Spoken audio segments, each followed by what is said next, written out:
It was a show that in so many ways changed the activity forever. It's a recent show, but when it comes to costuming, sound design, programming, body choreography, almost everything was different, including the champion in 2016. Of course, we're talking about the Bluecoats, down, side up. Let's run it back.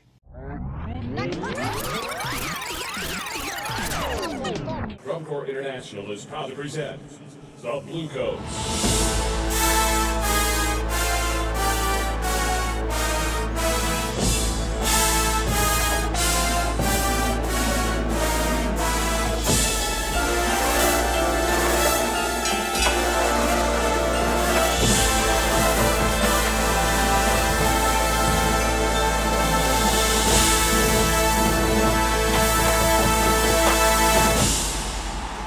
Joining us to run it back from 2016, the Bluecoats design and instructional staff, and in fact, even a drum major to represent the marching members. We have Dave Glasgow, who was corps director in 2016. Hey, David, good to see you.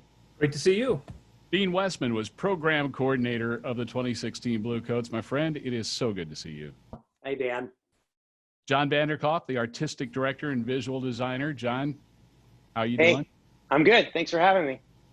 Doug Thrower was the composer and one of the leads in the brass caption. Hi, Doug. How you doing? Nice to be here. Tom Rarick was your counterpart in percussion, composing the book and working with the line. Hi, Tom. Hey, Dan. Thanks for having me. Jim Moore, color guard design, joining us where it's breakfast time in Hawaii. Hey, everybody. Great to be here. That's like a Hawaiian thing, right? That's what you just did there. Is that hang Naga ten? Saga. Sitting behind a drum set where you usually see him. In fact, if you spend any time in the lot watching the Bluecoats battery warm up, you'll see Roger Carter looking very much like he looks right now. Hi, Roger. Pleasure to be here. Nice to see you. Good to see you. Ryan Kilgore was the music ensemble coordinator of the 2016 Bluecoats. Ryan, good to see you. Great to see you, Dan. Shavon Garcia, color guard caption head in 2016. Shavon, I don't think we've ever met, so it's nice to meet you. Nice to meet you. I'm so happy to see all of you. Brass caption head from 2016, Derek Gipson is with us. Hello, good to be here. Hi, Derek. Matt Stratton. Matt, you worked with the low brass in 2016, right? That's correct. Good to see you. Greg Lagola was responsible for the costuming, that radical change that we saw in the Bluecoats in 2016. Greg, good to see you. Likewise, thank you.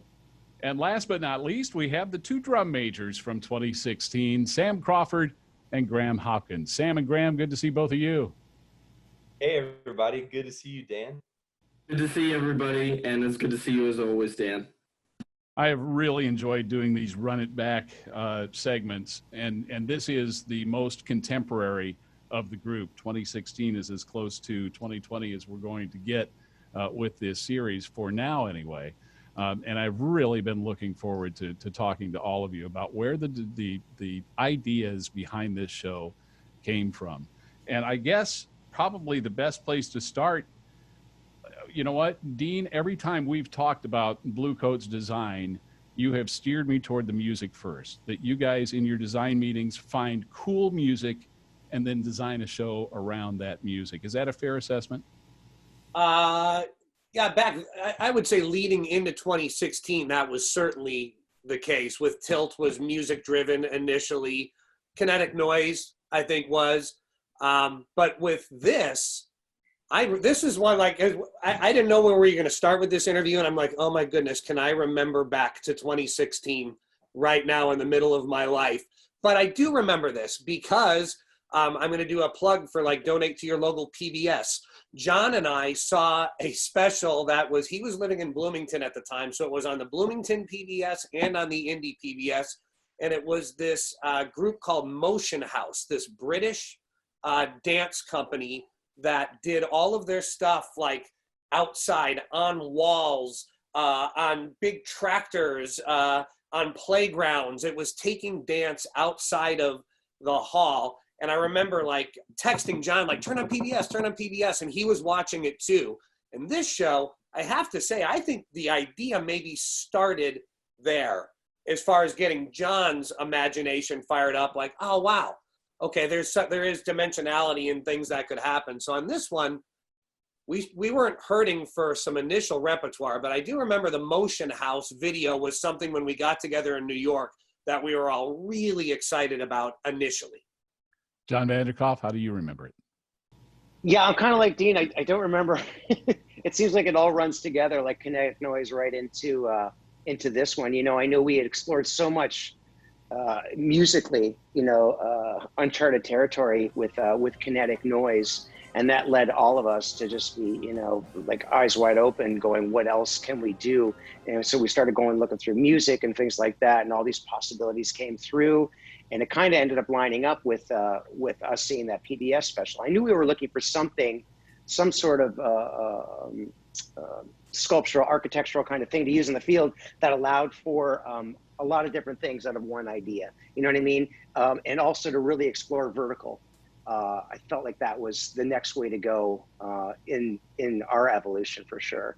You know, so that kind of triggered all those things. I can't remember how early on that was, Dean, that we saw that PBS thing. It was within 10 days after DCI finals. It was right. Oh, it was that early?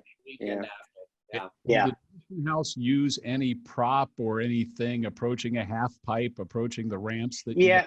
Well, yeah, it was really cool. If you want to check it out, you know, they have a whole bunch of videos out there. Their stuff is pretty amazing, unlike anything else. But they had this. It was like a slanted wall. I don't think it was a half pipe. I think it was actually just a wall and a slant. And of course, this one was in a theater, and the way they lit it, it looked like people could come through it and then go up it and slide down it and things like that. So it got us triggered into, you know, what could work in our realm.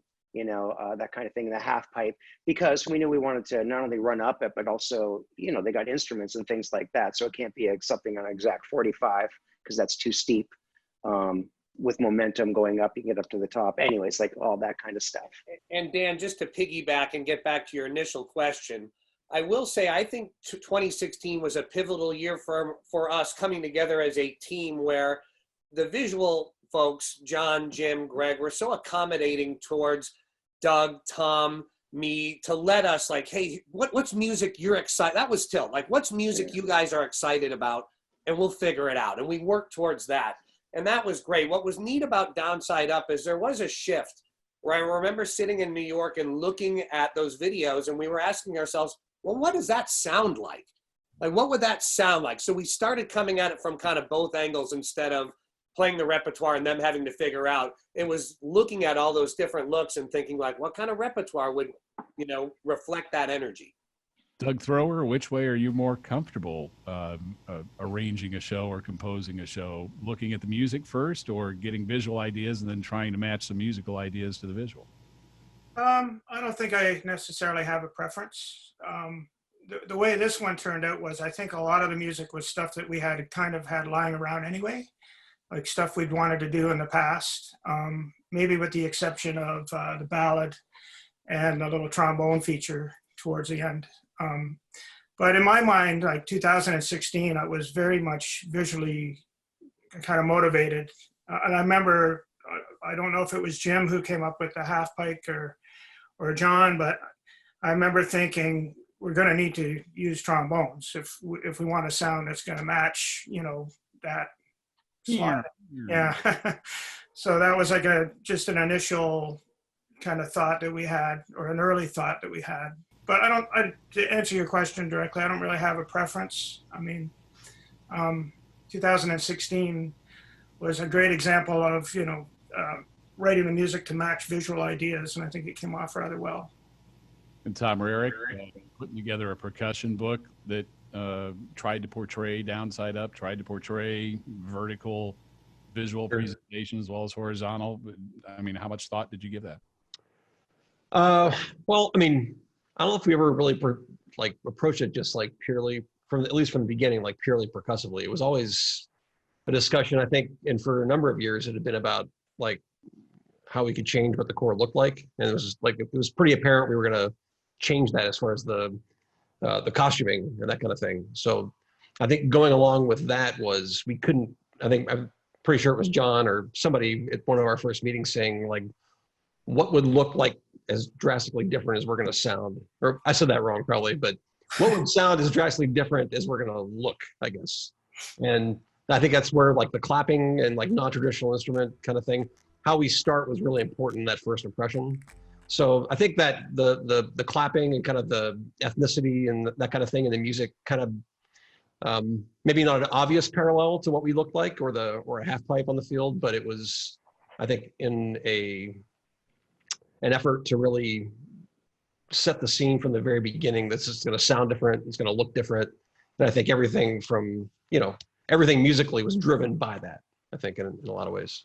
Well, everything did certainly look different, from the ramps to the color palette to Greg Lagola, the costuming. And I use that word advisedly because 2016 was the first year that Bluecoats shed their quote unquote uniforms in favor of a costume.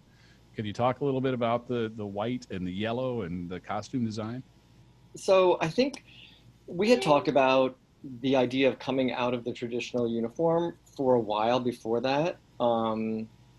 And I think it was just a matter of like finding the right time to do it so that all the stars had to sort of align in terms of what the visual program is going to be. And then if we were going to be, so once we sort of had this idea about the verticality and all this movement, it was like, okay, well, this is it. Now I can't be sliding down things, with, a helmet on and a big jacket on and all this other stuff. So I'm like, well, and I think we had a conversation, John and Jim and I, about, well, this is it. This is going to be the time to go for it.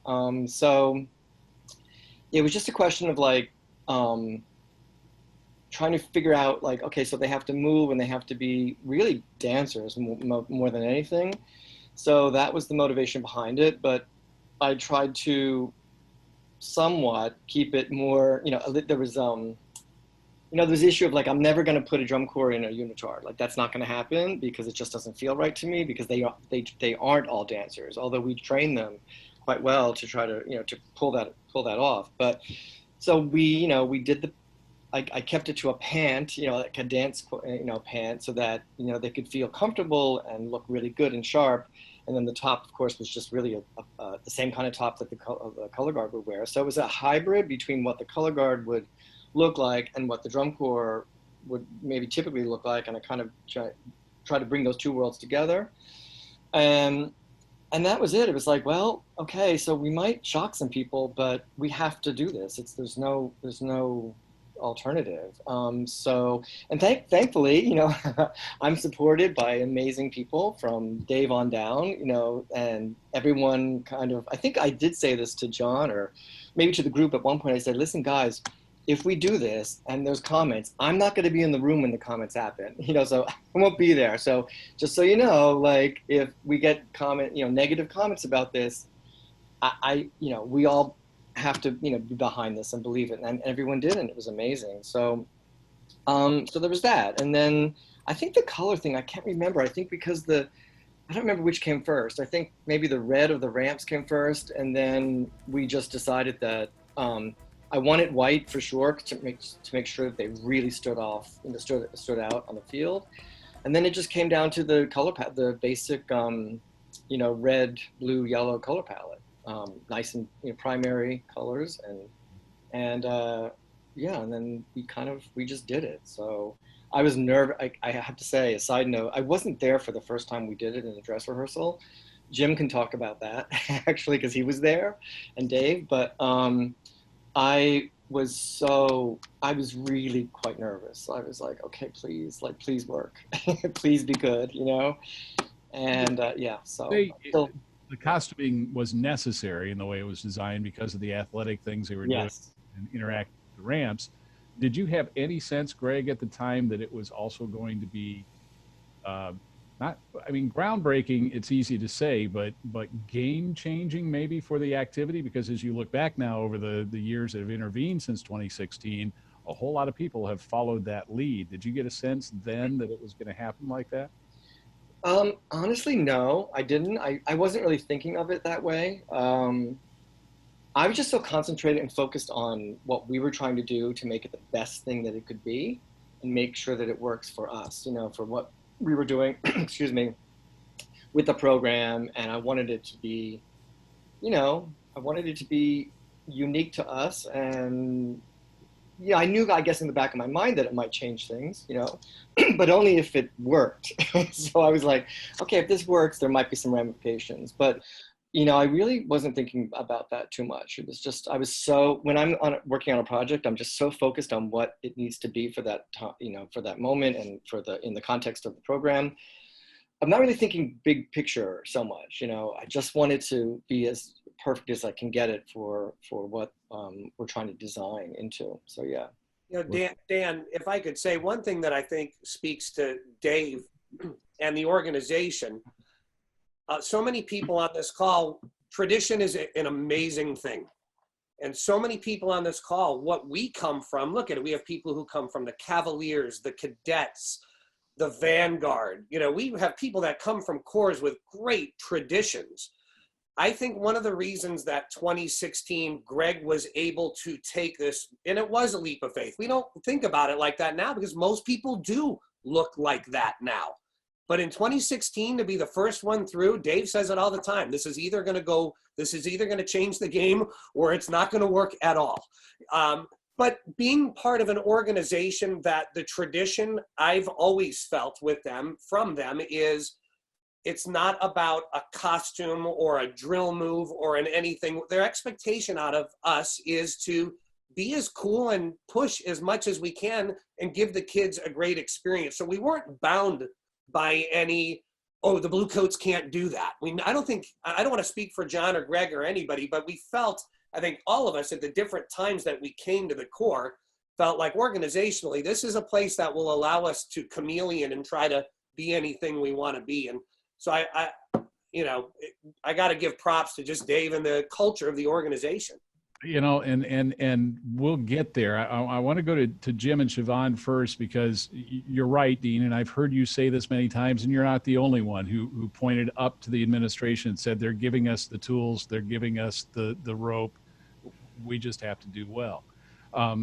But before that, Jim and Shavon, you were there then those first times that they wore them, that they had them on in rehearsal. What do you remember about those rehearsals, guys? Jim, let's start with you. My story, it has to do with Dave Glasgow. I remember, first of all, just Greg's design, for me, the swoosh that happened, that was completely, it motivated everything about the movement for me, about the way that design happened through the line of their body and all that. It was just brilliant in the way he did that, and that was cool. But that day, I remember dress rehearsal, I mean, it was closed set, nobody allowed to come in and everything. We're standing on the this press box that's sketchy as all get out, and the Corps came running up from behind the drums in the beginning, clapping, and Dave comes running through this doorway, crying and like, it's the most beautiful thing I've ever seen. And I'm crying right back at him and going, I know, what is happening? It was the most awesome moment in Bluecoats history for me personally, as a staff member and instructor. It was the coolest thing ever. Just seeing that whole risk come to life and be absolutely the coolest thing that I've ever seen at that moment. And sharing that with Dave, who was the head of taking that risk and letting us do that, and letting Greg spread his wings and letting us be that drum corps. It was a cool moment. Shavon, what do you remember about that? Mine's pretty similar, actually, because I was also in the rickety box. And I remember thinking when we were first doing costuming, basically what Greg was saying, it's just logical, you know, and I'm like, yeah, that totally makes sense. Looking at the stuff that they were workshopping on the props, like, oh my gosh, there's no way to do that in a traditional costume. But when they put them on and they looked great, and I thought, oh my gosh, they look so fabulous. But that first run where they came running out from behind the prop was jaw-dropping, goosebumps. And I remember Dave and Jim having that moment, and I was next to JC, the other color guard person, and I was like very emotional too. And I think for me it was seeing Jim and Dave stress for weeks leading up to that, and for them to feel like it was all worth it, made us start crying too. Just to be there to experience that with them, and they had to like move outside the box so they could have their little moment, but it really, like, we could feel it too. And I think for like JC and I being there on the ground with them and watching them stress and wonder, will this be okay? And then to them to finally have that moment is amazing. On top of that, and Samuel and Graham can attest to this, the kids knew, the performers knew too. As soon as they came, and the same thing, you could tell they felt good in the costume, but the first time we put it into action, their energy was off of the field. I was going to go to Dave next, but let's take a little sidestep here to the drum majors, because I want to follow up on that. Sam, what do you know? We definitely had some apprehension. I remember the uniform reveal at April Camp that year, when a senior mellophone guy walked out in the costume, and everybody, like, there was silence for a moment, but then they cheered and got really excited in the drum chorus. And I think the world kind of had that reaction too, where they didn't know what to make of it at first, but then they saw the thought behind it, and I think it came across well. Yeah, I think it really, I think, hit me, and like just in general for the performers, is first of all, it's like, you know, the other part of the drum major team would go to the battery lot at the first show at Lucas Oil, back when it was at Lucas Oil. And the battery is in like sweatpants and our jumpers and our Bluecoat gear. And then myself and Dalton, the other assistant conductor, came out in the uniform, and you just saw them drop. And then that was just kind of the reiteration. It's like, okay, like everyone on this team knows exactly what they're talking about, and they're right. Cause it's amazing. And it continued like throughout the season. It's just the same reaction, like the same jaw drop. It's like, oh my gosh, it's like they're actually doing this. Dave Glasgow, just how nervous were you? Probably more nervous than I've ever been for anything up to that point. You know, and Jim so well described that moment, and it was a special moment, and one that I'll never forget my entire life. And you know, I get emotional just thinking about that moment and that feeling of that particular day at that particular time.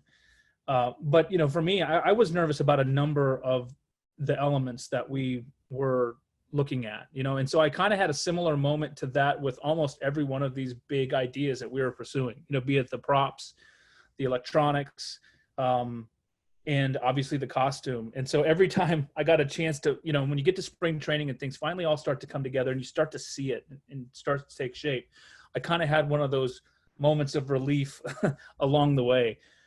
You know, one of the biggest ones for me, I think, and Dean alluded to this, but, and of course, in my heart, I trusted the design team implicitly.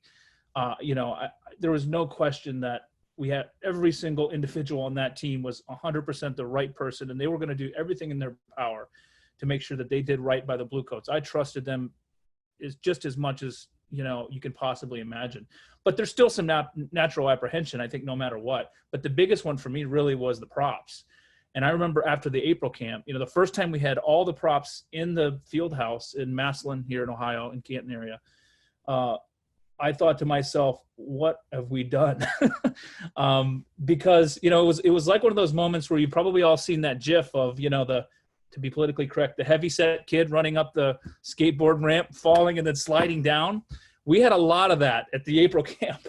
And I remember watching that thinking, oh my gosh, you know, obviously and we could talk about this too, but the ballad that year was a last minute decision. Absolutely turned out to be the 100% correct decision, but that, you know, added some anxiety. And then figuring out how we were going to move them, not only get them around the field, because I remember, John, you and I having a conversation like at 7 a.m. right after the April camp, and you said, hey, I don't think this is going to work with this wheel setup. We're going to have to put, you know, casters on the bottom of all of them. And I'm like, you're right. You know, but that's obviously a major undertaking. That, you know, leaving that April camp and kind of all the things that went on, I thought this, like Dean said, this is either going to be a colossal failure on an epic level, or this is going to be the greatest thing we've ever seen. And so, and I was leaning more toward the colossal failure feeling in my head, until we finally moved in, and for the first time I saw the slides out on the field, and I saw the members start to actually do the choreography, and you started to see, you know, John stage the beginning of the show. And the first time that I saw them slide down the slides, I thought to myself, this is going to be the greatest thing ever. And I remember calling Dean. You probably don't remember that, but I remember calling you right after I got off. I saw I got off the field from watching it all happen. And I said, this is going to be cool. This is, you know, all my nervousness and apprehension, you know, a lot of it went away. You know that I hear from your designers and instructors a lot when I talk to them about the support that you would give them through the years, and now Genevieve and Mike.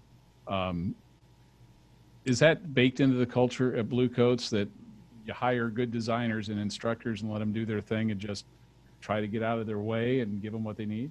Well, one of the philosophies that I've always had personally along the way, and have kind of been able to cultivate that along the way, was that I always wanted to take a real honest look at the talents of the people that we had, no matter who they were, and try to set up the culture and the organization such that it would allow them to do what they're best at. You know, and so I think that lesson that I learned along the way really helped in this situation, because, you know, when we brought John and Jim and Greg in, right away I knew that this is, you know, where they're going to really succeed is to allow them to do something that's totally unique and totally different, to utilize props, to utilize the staging process. And so I didn't want to get in that way at all, you know. And I think as every drum corps kind of goes through the revolution, at some point they realize when they can focus on their strengths is when they're really going to be at their best. And when they're not looking at others, and when they're not, you know, trying to be a different version or a similar version of another group, you know, you name it, from wherever or whenever. But when you really take a look at your people and say, this is what we can do best, that's when you thrive. And for us, I think that's absolutely how it happened. Is, you know, we set up our organization to build upon the strengths of the amazing people that we had, and magic happened and will continue to happen, you know, as we go forward. There's kind of like almost an unsaid rule that's similar to the first rule of improv, and that's that you don't say no. If somebody has an idea, you run with that idea. And that was very true in 2016. I remember at move-ins, John was pulling his hair out because we had over 100 brass instruments in that show, which meant John had to get people two places to drop them, or, you know, to pick them up. And that's asking a lot of any drill designer. And then you throw the props in, and I mean, you just talked about just the nuts and bolts of putting the show together. Very stressful and difficult. But I remember this one day talking to John, and he's like, I can't do it. I can't get everyone back to their horn. And I said, let's buy more horns then. I caught on the phone to Dave and said, we need 3 euphoniums and 2 two baritones. Is that okay? And then I hung up before he could answer. And so next thing you know, we have these new horns coming in.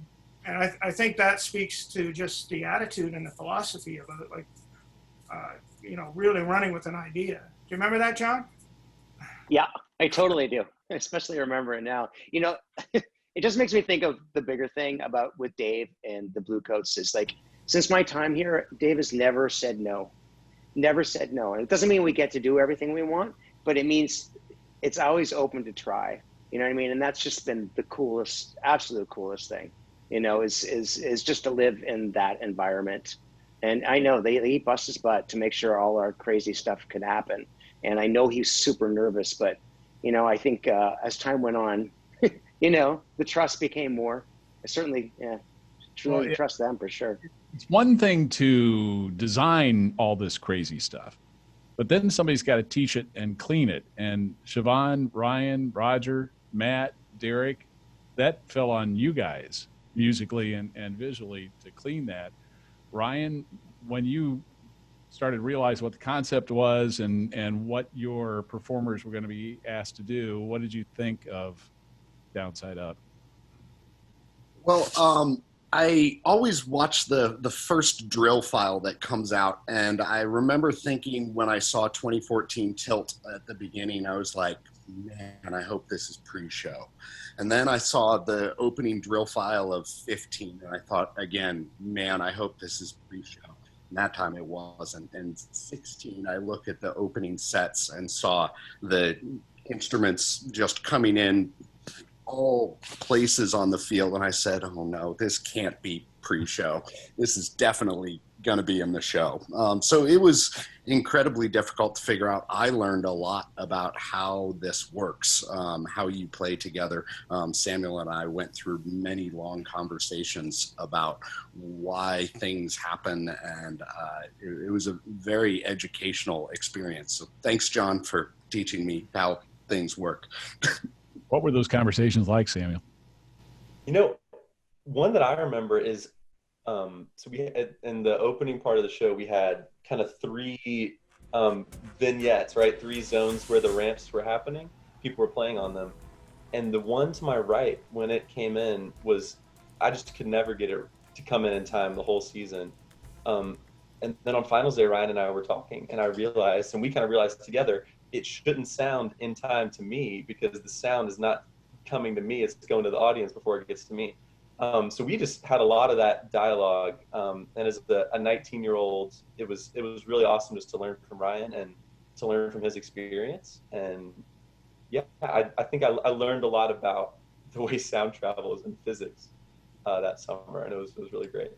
Well, Roger Carter, I mean, you had battery that was elevated up in the air, however tall those ramps were. You had the battery running, which has become typical for Bluecoats battery, running crab stepping sideways at some insane speed and distance. But that had to be clean. It had to be played musically. Were there times when you felt like maybe it was a little bit too much? Well, you know, when we're sitting at the top or standing at the top of the ramp, and then the first thing we're going to play is after a little bit of clapping and such, no warm up. We're going to just go in and play like the hardest thing in the show, the snare feature. So right away, the pragmatic part of me is saying, man, how are we going to do this? You know, how are we going to be warm enough to play?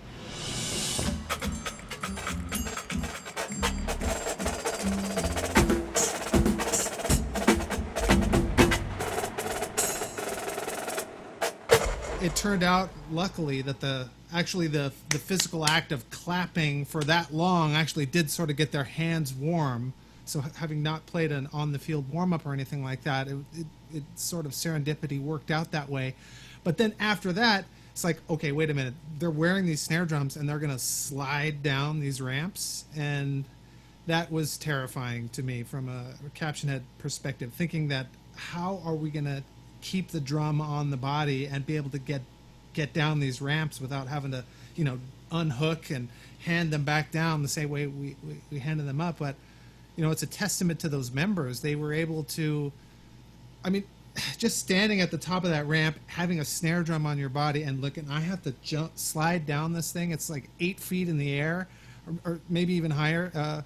Terrifying. And yet the members, you know, took it in stride and was like, let's do this, you know. And you know, it might have taken a little while before they could do it fearlessly, and there might have been a couple times where a few of them ended up you know, on their behinds when they might have tried to pull it off. But ultimately it was incredible, and just to see them succeed at doing that really alleviated my fears in whether or not we could pull it off. Well, Derek Gipson, what about the brass staff? Well, we talk a lot about the beginning of the show, and I'm going to do it again with the heat of the day stuff. I mean, for one thing, the lick by itself was difficult, the first lick, and it was just 8 kids pretty far away, and we had a lot of discussion about should it be kind of light and you know, artistic and or it should be kind of really high energy, and there was a lot of discussion about that, and you know, and it wasn't just far left or right. It was also, you know, the second group was farther back, if I remember right. It was farther upstage, so that group was, you know, in relation to the drum major, was playing ahead of what they were hearing. It was crazy, and it was, you know, mean,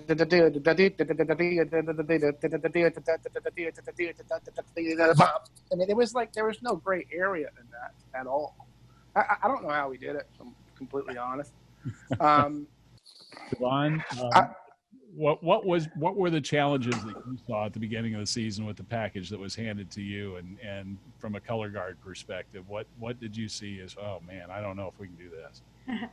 I think because it was my third year working with Jim, we kind of knew I knew like how to have all bases covered with the staff, and as he's running around like a mad person and there was just so much going on, and I'm just so reminded of all of this in a moment, learning myself of all of these environmental challenges of performers, where I would spend ensemble rehearsals walking around behind the props to figure out what they could hear or whatever, making sure, having to call Dave, not as expensive as new horns, but saying, well, I have to get metronomes for the entire guard staff because this is wild. And I think too, since it was my third year, we had been building that kind of culture in the color guard to basically create this, to be able to pull something like this off. It was just like the perfect ingredients that we had been brewing for a few years before, I think. And just listening to the other staff talk and being reminded of our staff meetings and our plans of attack of what we need to clean. I also am reminded of the amazing connection and chemistry that I have with Matt and Derek and Roger and Kilgore, and just that I don't know that there's another team that could just come together like we came together to get things done a lot. And of course, the performers were amazing and they wanted it all season long. So it's really, I think the credit goes mostly to them. Hey, Dan, can I chime in? Yeah. It's interesting when you think about the whole design process and the whole process of putting together a show. And, if you look at the design team, they kind of create the science of the whole thing, but then the caption heads are absolutely the scientists that have to figure it out. And it truly, every show that we have put on the last several years truly is a science project. I mean, it really is. It's a physics project. And you can't say enough about the job that Ryan and Derek and Roger and Brad Palmer and obviously Shavon and I mean the ability to put together the science to make these shows work is indescribable. And the thing about it too that really makes it work, and Shavon just touched on it, the attitude from each one of those people, it's never about well, I'm just going to teach the horns. I'm just going to teach the drums. I'm just going to teach the guard. And this actually goes down to the tech staff as well. And just because the sheer production of it and just how big it was, everyone truly said, I don't care what I do. I don't care what job I have. I'm focused on just making it all work and doing it together. And we would never been able to pull it off with their ability to kind of be able to figure out so many of these, challenges and then work so hard as a team and kind of throw their ego out the window and say, we're just going to all work together to figure out. And that's still going. And that was something that really just allowed this whole thing to happen the way it did. Cause it's an immense amount of logistics. Just to, Doug talked about the instruments and just all of it, putting it together is logistics are crazy. And the scientists, the caption heads deserve tons of credit for figuring it out. And then obviously the subjects of the science project, the members, same thing. They just always went for it and just trusted. We'd ask them to jump off a cliff, they would do it. In fact, in this show, we did jump off cliffs. So, I just wanted to say that they're just incredible group of people that figured all these challenges out in an amazing way. Even Matt Stratton and his 11 billion tubas that he had on the field that year. Yes, absolutely. It's interesting to hear this because my recollection of 2016 really is that it was a culmination. We had strong leaders in both female and male, Amanda Lang and Gordon Yanda in the horn line, who had been there, through the evolution of the design team and the brass program. And they just got the membership to buy in completely. And whatever the designers could come up with, the kids were fearless in trying it. I mean, how do you get kids to slide down a slide, do some of Jim's great choreography, and then play this beautiful guitar lick, nice and easy and calm? You know, we were learning stuff the whole time, and the members, the whole Bluecoats experience for me has always been about the individual and accepting the individual, who they are and what they become and what they're going to do. And that was never more evident in Downside Up. When they came around and they were in that airplane thing, they were sending the activity to a new zone, and they knew it. And but the best part about that night was the audience just erupted because they did that. They got on board with them from jump, and it was so neat for them to have that reward.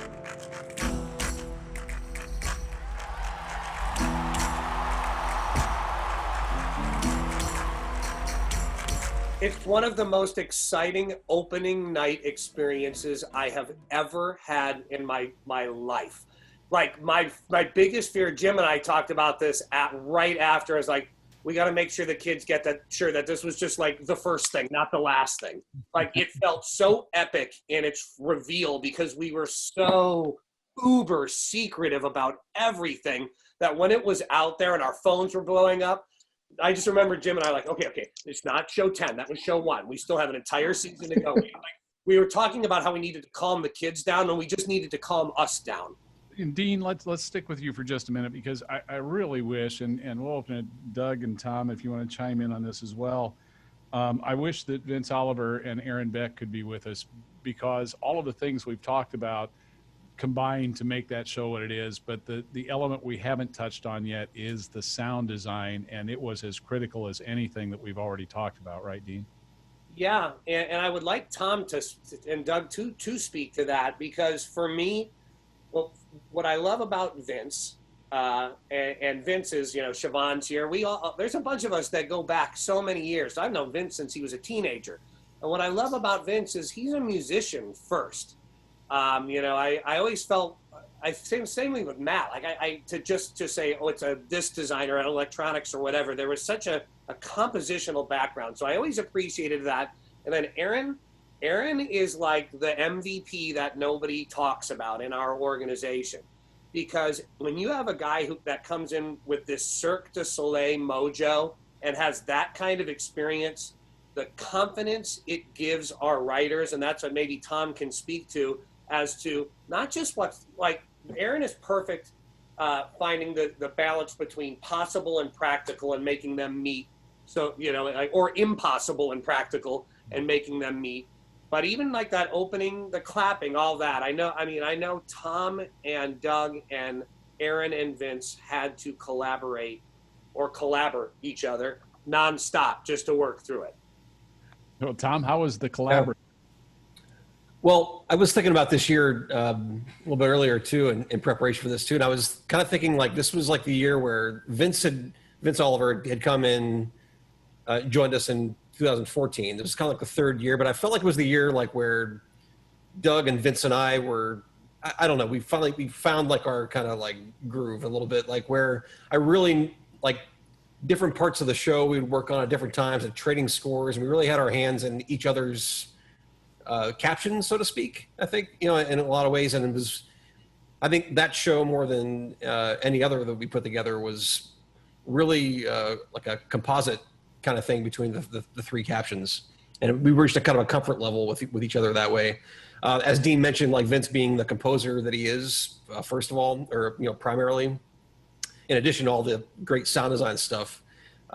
He crafted a lot of that beginning of the show, like the guitar sounds and like the things that were really inspirational, I think, and became threads throughout the show. A lot of the source material that we use, I think, came originally maybe from Vince. The Ojos de Brujo, I believe, was the Todo Tiende, like the closer, and the Jose Before John 5, the percussion piece. Those were all just things that kind of all came together, but were originated with Vince, that we all kind of took the lead on. The other thing with Aaron, that was the year that we chose to split the front ensemble quite significantly across the front of the field. And not knowing, I had no experience with that for sure. Somebody with Aaron's expertise in terms of, just how do you logistically make that work from inner monitors. We weren't cheating, by the way. Inner monitors, the cabling of those things, the the use of delay front to back and the calculation of all those things that come into play when you're using depth and width as far as sending signal and sound and that kind of thing, and speakers in that equation. So having Aaron to have that, as I think Dean said, that practical eye was. Tom, let me interrupt for just a second, and let's answer this for posterity here. Sure. Did every performer have a click track? Did every performer or have an in-ear monitor? No, the only timekeeping was being produced live, and that was the drum set player that had, with his foot, like an electronic kind of hi-hat kind of thing. He would like a clave kind of thing that, that was pulse, that kind of thing at times, but it was everything they heard through their ears was produced live. Okay. And was something originated from the front ensemble and made by a Bluecoat. So yeah. Chime in about the sound design, Doug? Just that, Vince very much was part of the spirit of adventure, with this group. So many ideas that I couldn't possibly execute. I know nothing about electronics. And you'd go to Vince and say, hey, wouldn't it be cool if, we recorded the horn line and then we played it backwards during a really cool drill move. And Vince would be like, yeah, we can do that.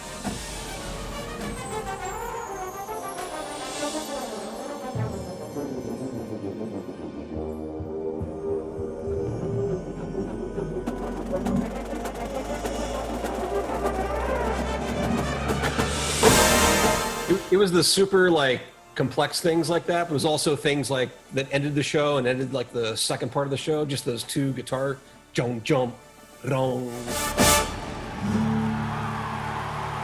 Those strums, iconic things that really they're so ingrained in the personality of that show when I think about it and look back on it musically. Even the simple thing of amplifying a brass player, that's not easy to do well.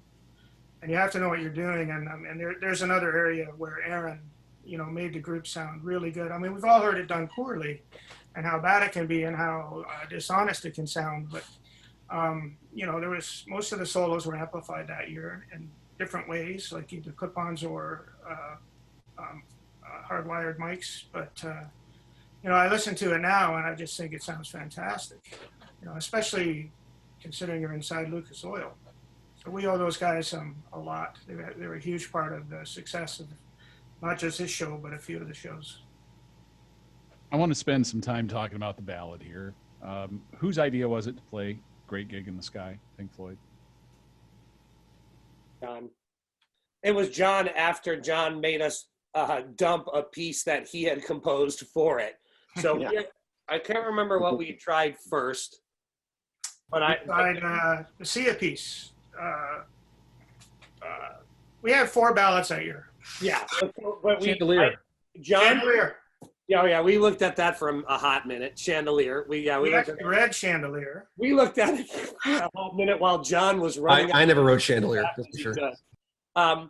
But John composed a piece for my orchestra at Avon that then that we premiered in New York City, and then he had done a version of it with Santa Clara Winter Guard, and we had tried it at the April camp, and it was John. He dumped his own ballad, and then I think it was basically a straightforward of we should just do something like Pink Floyd's Great Gig in the Sky, and just do it.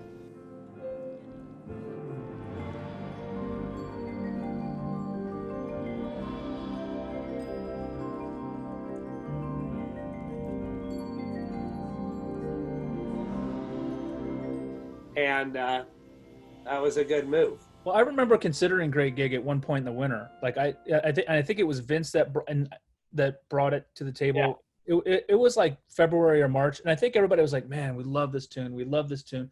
Can it fit? Can it fit? We're not sure." And then I think over time it just kind of lost steam.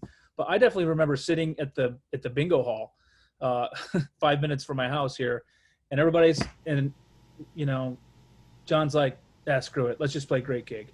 And everybody was like, all right, let's do it. Let's play Great Gig. Everybody in? All right, 1, 2, 3, boom, let's go. Great Gig. And that was it. And we played Great Gig. John, it must have been swimming around in your head since the winter meetings with the design meetings. Yeah, I think, I don't know. I remember being a little hesitant. So Vince and I have a history, and Jim with that, because way back in, was it Blast, Jim, or Brass Theater? Cyber Jam. anyways, one of the theater pieces we were involved in, we had done it, and it's just stuck with me everyone because I knew that it could work in, with brass instruments, although that was like more of a wind ensemble kind of setting. But it's just such an amazing piece. And I don't know, we were just, it seems so easy now in retrospect. Like, of course, that's what else could it be? A classic rock ballad by Pink Floyd in this show is just so hip and cool and, enough retro and enough new. But at the time, it's like it took a while for it to carve its way into going, this is just what it is. It seems like we do that a lot. We make everything really, really, really hard and really complex and stuff like that. And then we have to move it out of the way before we really actually realize, well, it's this. So we have a bunch of steps to go through before we get to clarity. And then Doug just hit it out of the park. Doug writes so soulfully. The fact that he made the conscious choice, think about how far into the show that was. That's the first time I believe we brought trombones out. Why? Because that's when you'd hear the famous slide guitar entrance on that. So he faced them backfield. I'm pretty convinced most of the time people didn't even know that. But for me, that level of thought of like, the first time we're going to bring trombones out is going to be for a very intentional reason, because that's what the music's doing in this moment. It's a slide guitar, and we're going to face backfield. And to me, that moment right there is just a 12. It's funny because I remember Doug. After that night, you had stayed at my house, and I remember I was in the living room on my computer, probably trying to figure out how the heck we're going to put all these wheels on these props that we just bought.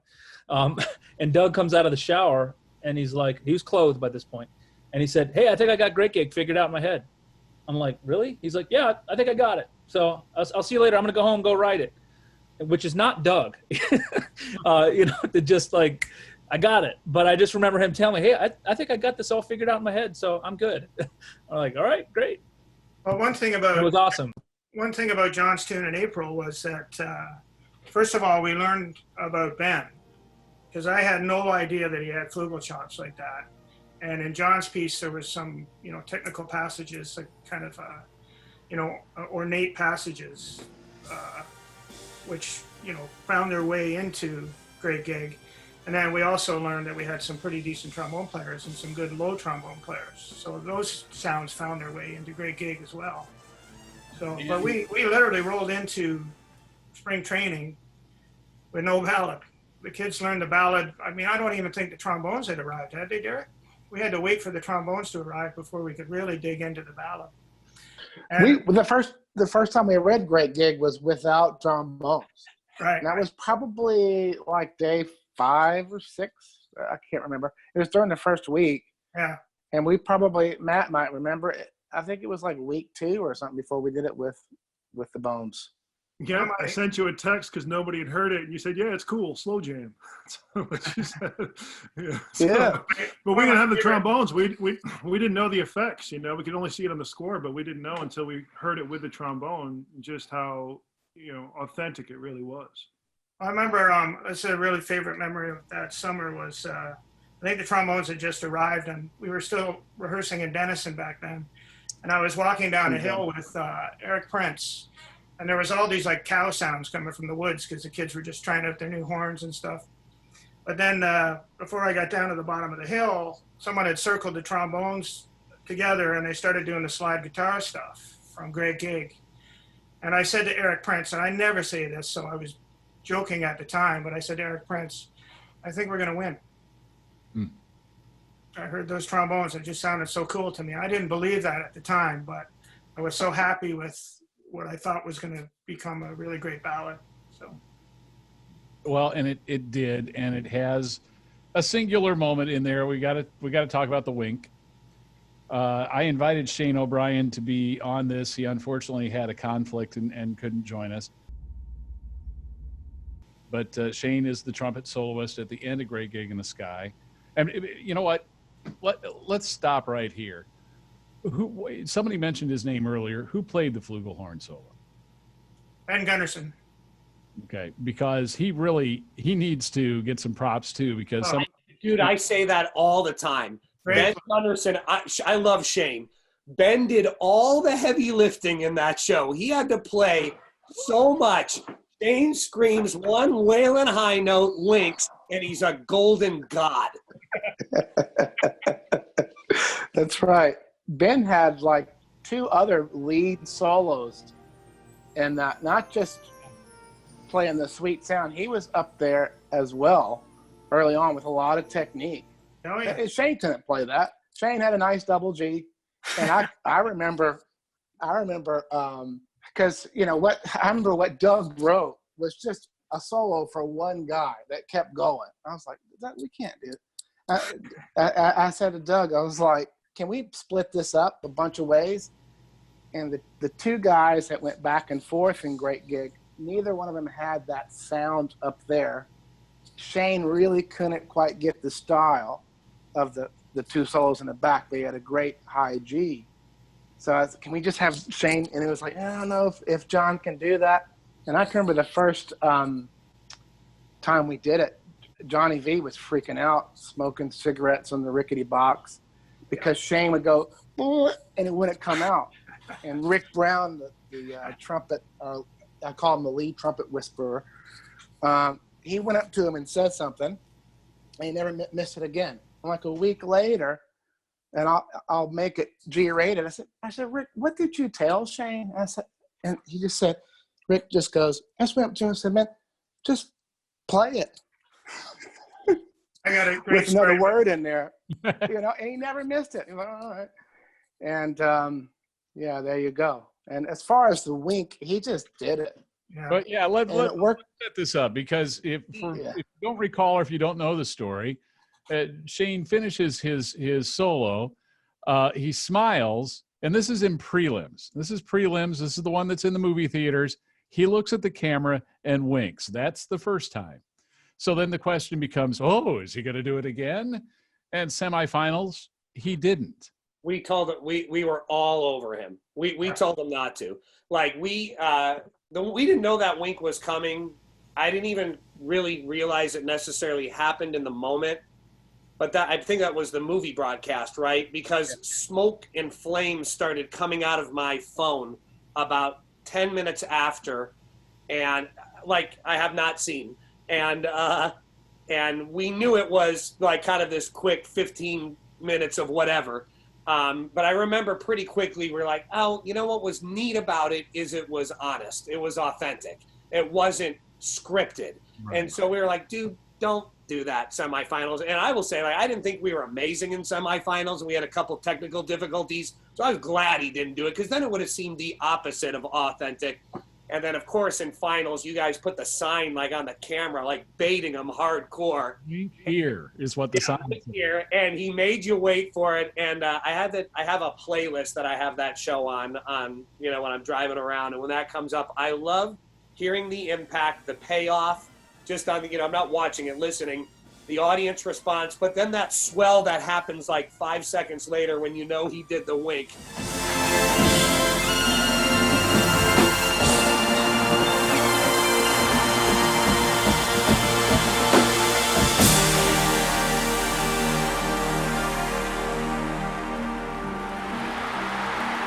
Yeah, it was a moment. I'll take it. I think that's a small part of what the uniform did for us that year is that the audience members, for the first time in a long, long time, we're seeing young people, not trained robots, actually performing and enjoying performing.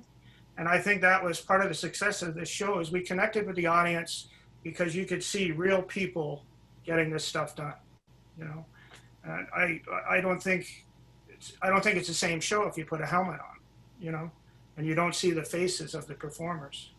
That's a great. And in spite of what Greg said about the obviously it was a practical choice. I mean, there had to be that day in the French Army when some guy said, "Hey, man, all our guys are getting shot. You think it's these red pants?"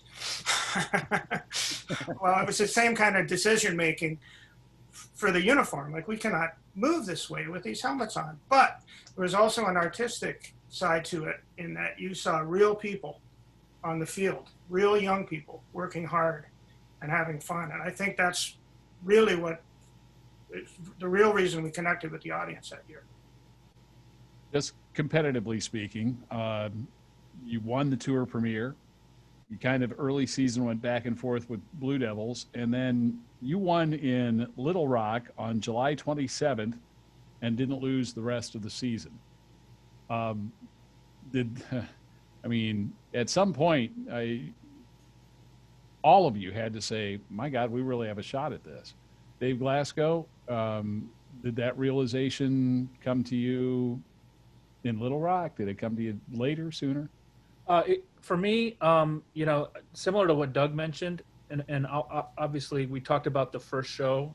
I mean, that experience of coming out onto the field the first night in Indy, and I remember people literally looking at their programs, like, what? They're looking up at the video board. They say Bluecoats on it, but they're looking at their programs like, okay, must have screwed up the order, you know.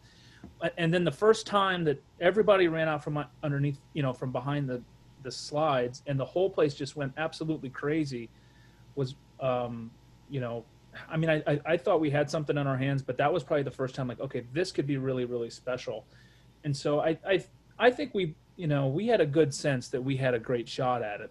I don't think anybody took it for granted.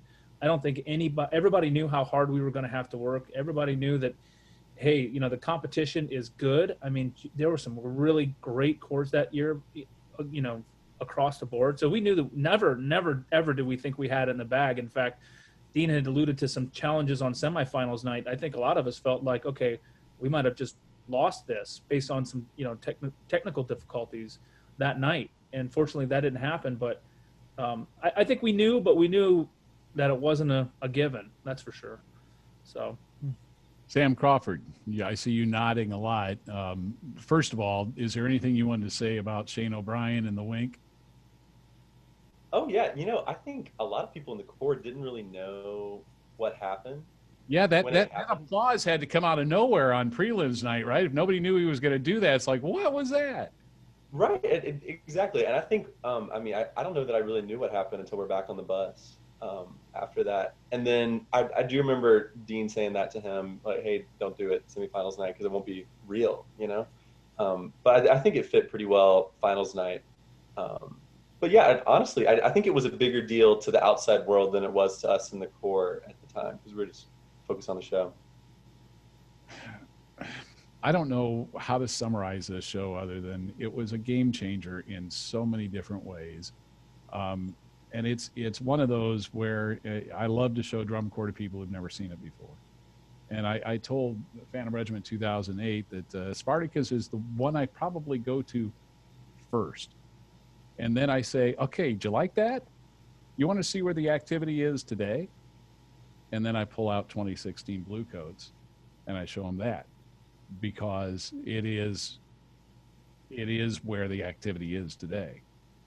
Dean Westman, how do you sum up what Bluecoats put on the field that year and what it's meant to the activity since? Well, I think it means a lot to the activity. I think we see it. I think we've seen it in the fall at BOA events. I think groups look different now than they have. I think they costume to fit their specific idea and their thought. And you know, I think it's easy now 4 years later, just again to look at that in itself as just something that wasn't that big of a deal, but there were so many just little risks along the way that everybody kind of came together and was okay with. So I think when you talk about it, the way you talked about it at the beginning, Dan, I thought was spot on. It's a show that definitely moved the needle as far as how people approach it. And I acknowledged that while it was happening. I was able to see that I am watching something really, really, really cool.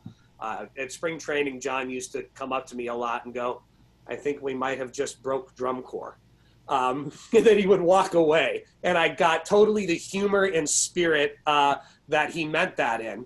But I really do think that I think it did push the activity into a really fun place that's allowing the performers to shine in a way that they've never been able to shine before. And I'm really proud to be just a part of kicking the activity a little bit in that direction, where it's about them, the kids. I could speak to each one of you for a couple of hours about that season. Unfortunately, I know that some of you just had a few comments and we're out of time, but thank you all for contributing what you did and for being part of this reunion. I hope you enjoyed it half as much as I did. Thanks.